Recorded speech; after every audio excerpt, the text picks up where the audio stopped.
में घुलनशील विटामिन को हमने किस टर्म से याद रखा? कीड़ा। और कीड़ा मतलब कैसे?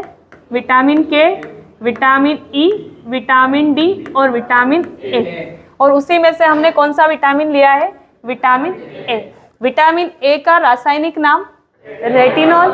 ठीक, अब इसके अगर हम स्रोत देखें तो मुख्य रूप से तो गाजर को याद करते हैं, उसके अलावा एडिशनल में हम दूध, सेब फल, फल में भी ले सकते हो, अंडा, यकृत तेल जिसको कोड लिवर ऑयल भी कहा जाता है, यह भी है। उसी के साथ इससे एक टर्म से क्वेश्चन पूछा जाता है कि इसका अन्य नाम भी है क्या? तो जी बिल्कुल है इसका अन्य नाम। इसे प्रति संक्रमण विटामिन या एंटी इन्फेक्शियस विटामिन भी कहा जाता है। अंग्रेजी वालों के लिए एंटी इन्फेक्शियस लिख लीजिएगा।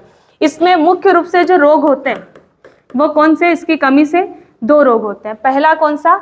रतौंधी, और दूसरा कौन सा? जीरोप्थेल्मिया। जीरोप्थेल्मिया का अन्य नाम भी है जिसे हम कौन सा रोग कहते हैं? सूखी आंख रोग कहते हैं। मतलब आंख में जो है घाव पड़ने लगते हैं उसे जीरोप्थेल्मिया कहते हैं, और भी डिस्कस करेंगे। पर पहला रोग हम कौन सा पढ़ेंगे? रतौंधी। एक बार और रिवाइज हो जाएगा आपको। और इसे हम इंग्लिश में क्या कहते हैं? Night blindness. और वहीं अगर हम जीरोप्थेल्मिया को देखें तो जीरोप्थेल्मिया अगर हिंदी में अगर आया, शुद्ध हिंदी में आया तो फिर वो सूखी आंख लिखेगा। क्लियर है इतना? अब आइए इसका नेक्स्ट देखते हैं हम कि जो रतौंधी है वो आखिर है क्या। नाइट ब्लाइंडनेस तो पढ़ लिया, अब हम थोड़ा सा इसको डिस्कस करने के लिए थोड़ा आंख की ओर ध्यान दें। आंख हमारी देखने के लिए ही काम आती है, और उसी देखने के लिए जो उसमें जो कोशिका होती है वो 2 प्रकार की होती है।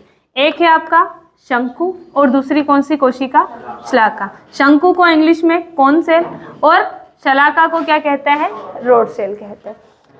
हाँ, शलाका और रोड। ठीक है, छड़ कोशिका भी कह सकते हो। रोड का मतलब यही होता है छड़, तो छड़ भी बोल सकते हो, पर सही जो है वह शलाका ही है इसका। फिर वहीं चले कि शंकु कोशिका आंख में होती है, वह किसके लिए होती है? तो वह रंगों की पहचान करवाती है कि कौन से रंग का आपको रंग दिखाई, या कौन सा चीज जो है वो रंग में कौन सी दिखाई दे रही है, वो किसके लिए? शंकु का काम है ये कार्य अगर पूछे। और शलाका जो है वह क्या करती है? तो वह कम प्रकाश में देखने में हमारी मदद करती है। ठीक है, अब इन दोनों कोशिका की बनावट के लिए, बनने के लिए 2 वर्णक आवश्यक होते हैं जिसे हम अंग्रेजी में पिगमेंट भी कहते हैं। जो वर्णक या पिगमेंट होता है शंकु कोशिका के लिए कौन सा है? आयोडोप्सिन। और शलाका कोशिका के लिए कौन सा है? रोडोप्सिन। इतना क्लियर? अब जो आयोडोप्सिन होता है यह हमें जीन के द्वारा या जन्मजात प्राप्त होता है। मतलब जैसे हमें मदर और फादर से जो भी जीन प्राप्त होते हैं, उन्हीं जीन में एक जीन और आता है, वो किसको बनाने के लिए? आयोडोप्सिन वर्णक के लिए। लेकिन अगर हम बात करें शलाका कोशिका की, तो उसके लिए जो वर्णक है वह लिखा है यहाँ पर, क्या लिखा है? रोडोप्सिन। और यह हमें कोई जीन द्वारा प्राप्त नहीं होता, यह हमें कहाँ से लेना होता है? विटामिन ए, मतलब बाहर से। जो भी हम स्रोत खाएंगे, विटामिन, गाजर खाई तो हमें विटामिन ए की प्राप्ति हुई, और उसी विटामिन ए से हमें किसकी प्राप्ति होगी? रोडोप्सिन। ठीक है, अगर विटामिन ए या बाहर से नहीं लिया हमने तो रोडोप्सिन नहीं बनेगा, और नहीं बनेगा मतलब शलाका कोशिका में कमजोरी, और इसकी कमजोरी में हम किस में नहीं देख पाएंगे? कम प्रकाश में। जैसे ही मतलब दिन के उजाले में तो हम देख लेंगे, लेकिन जैसे ही धीरे धीरे प्रकाश जो है मंद पड़ेगा तो हम उसमें देखने में क्या हो जाएंगे? असक्षम।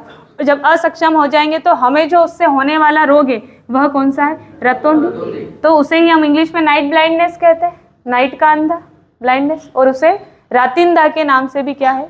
जाना जाता है। यहाँ तक की कहानी क्लियर? और ये दोनों जरूर याद रखिएगा, साइंस में दोनों शंकु और शलाका से भी क्वेश्चन आते हैं, जरूर नहीं कि विटामिन से ही आए।